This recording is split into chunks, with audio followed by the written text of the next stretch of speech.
नमस्कार।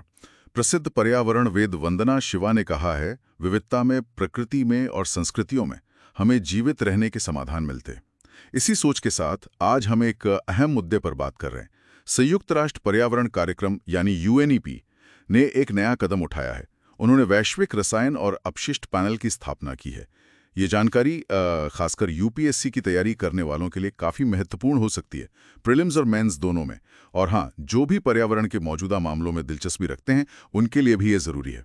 तो आज हम समझेंगे कि ये नया पैनल आखिर है क्या, इसकी ज़रूरत क्यों पड़ी, और दुनिया भर में जो पर्यावरण को ठीक रखने की कोशिशें हो रही है, उसमें ये कहाँ फिट बैठता है। हमारा मकसद है इसके बनने की कहानी, इसके लक्ष्य और इसकी अहमियत को आसान भाषा में समझना, खासतौर पर प्रदूषण और कचरे की जो बढ़ती चुनौती है उसके संदर्भ में। चलिए इस पर गहराई से बात करते हैं। तो सबसे पहले, ये नया पैनल है क्या असल में? आया गया एक ग्लोबल साइंस पॉलिसी पैनल है, मतलब एक ऐसी वैश्विक संस्था जो विज्ञान और नीति के बीच पुल का काम करेगी। और इसका खास ध्यान रहेगा केमिकल्स, वेस्ट और पोल्यूशन, यानी रसायन, अपशिष्ट और प्रदूषण पर। अच्छा। और सबसे खास बात यह है कि इसे आईपीसीसी और आईपीबीएस के बराबर का दर्जा दिया गया है। आईपीसीसी मतलब जो क्लाइमेट चेंज पर है, और आईपीबीएस जो बायोडायवर्सिटी देखता है। हाँ, बिल्कुल। तो अब ये तीसरा पैनल प्रदूषण वाले मुद्दे पर फोकस करके उस ट्रिपल प्लैनेटरी क्राइसिस की तिकड़ी को पूरा करता है, मतलब जलवायु परिवर्तन, जैव विविधता का नुकसान और अब ये तीसरा प्रदूषण।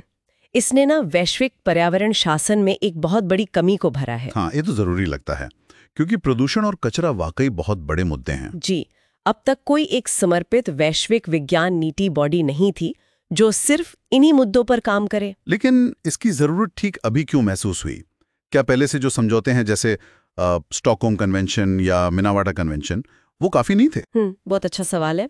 देखिए, स्टॉकहोम कन्वेंशन कुछ खास तरह के केमिकल्स पर हैं, जैसे पीओपीज, मिनामाटा पारे यानी मर्करी पर है, वो विशिष्ट हैं।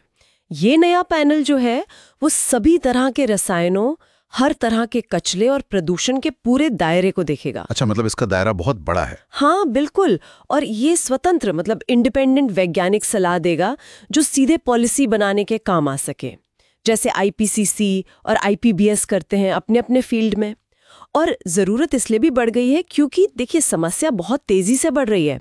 एक अनुमान है कि शहरों का जो ठोस कचरा है ना, हाँ, वो 2023 में करीब 2.1 अरब टन था, और 2050 तक ये बढ़कर लगभग 3.8 अरब टन हो जाने का अनुमान है। बाप रे, ये तो बहुत ज्यादा है।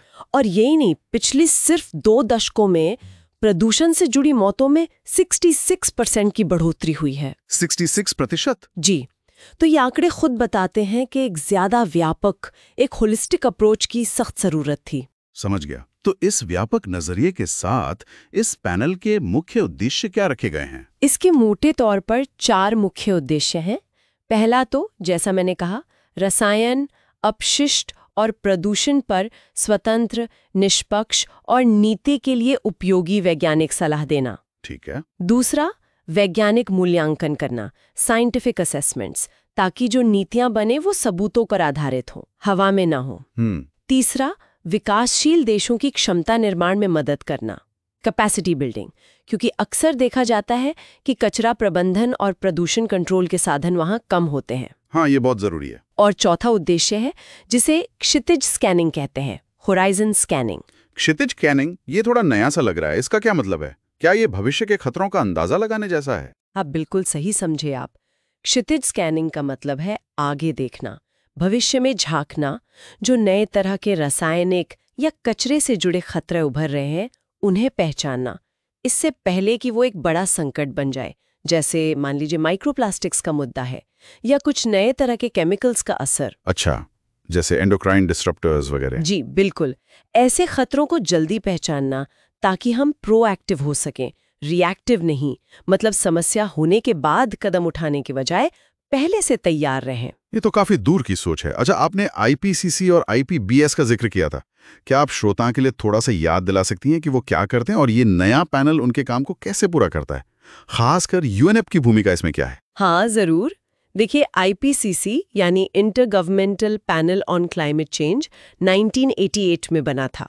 ये जलवायु परिवर्तन के विज्ञान का आकलन करता है और IPBES intergovernmental science policy platform on biodiversity and ecosystem services 2012 में बना। ये जैव विविधता और इकोसिस्टम सेवाओं का आकलन करता है। ठीक है। IPBES वैसे सीधे UN बॉडी नहीं है, पर UNEP जैसी कई UN एजेंसियां उसे सपोर्ट करती हैं। तो ये नया पैनल अब तीसरे संकट यानी प्रदूषण पर ध्यान देकर इस तिकड़ी को पूरा कर रहा है। और UNEP united nations environment programme, जिसका मुख्यालय नैरोबी में है। जी, नैरोबी में 1972 में स्थापना हुई थी। ये पर्यावरण के लिए UN की मुख्य एजेंसी है। ये न केवल इन पैनलों को सपोर्ट करती है, बल्कि स्टॉकहोम, मिनामाटा जैसे कई बड़े रासायनिक समझौतों के सचिवालय की मेजबानी भी करती है। तो ये नया पैनल बनना एक तरह से UNEP की प्रतिबद्धता को और मजबूत करता है कि वो पर्यावरण की चुनौतियों से निपटेगी। हाँ, ये तीनों स्तंभ अब एक साथ होना तार्किक लगता है। क्लाइमेट, बायोडाइवर्सिटी और अब पोल्यूशन। लेकिन जैसा कहते हैं ना, पैनल बनाना एक बात है, उसे प्रभावी बनाना दूसरी। आपने बिल्कुल सही पॉइंट उठाया। असली चुनौती तो अब है। तो अगर हम संक्षेप में कहें, ये नया वैश्विक पैनल जो है वो बढ़ते केमिकल और वेस्ट संकट से निपटने के लिए साइंस और पॉलिसी के बीच तालमेल बिठाने की एक बहुत महत्वपूर्ण कोशिश है।